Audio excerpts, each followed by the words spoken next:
We're driving, and dude, literally, like, I played it on the dash, like, beat for beat. And I remember my mom driving and going, son of a bitch! You know? So then it was the next day, next week, whatever. At my grandparents' house, they used to have this bongo. This old, like, Amazon jungle bongo. Yeah.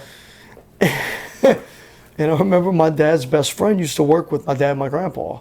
And I remember telling him, Mr. Chris, you know, I can play this song. I didn't even know what it was called at the time.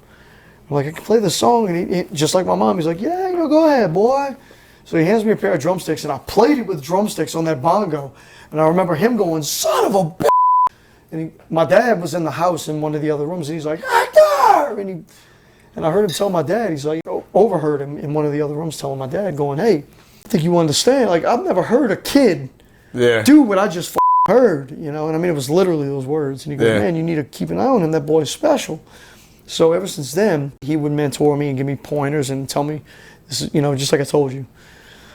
But other than that, man, I'm always been I'll hear something, and not to say that I could play it right out the gate, you know. No, but it's what you focus in on. Right. We're just talking about the elements. Absolutely. You know? And it's like, you know, like I said, my childhood is Motley Crue, Cinderella. I'm a hair metal kid. Yeah. You know, then I graduated to Korn and Pantera, obviously, you know. But the first song, well, actually, I think it was During Demise, actually. What they were going for was it was heavier. It was something that was kind of out of my element at the time. Like, I'd never listened to Morbid Angel or Deicide or...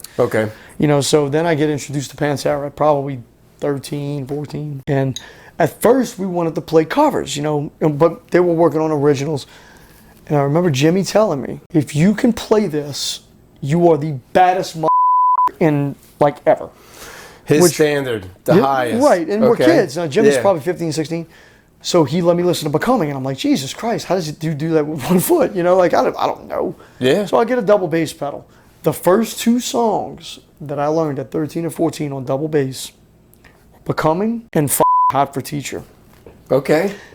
Becoming, and I play it totally different than Vinnie Paul did. There's two totally different ways that sound exactly the same. The way I play it took me 2 years to master. Okay. And I did it at Soundcheck at Zeppelin's at probably 15 years old. And I remember people just dropping their drinks going, was that Becoming? And I'm like, yeah, I don't think anything of it. You know, I just worked on it.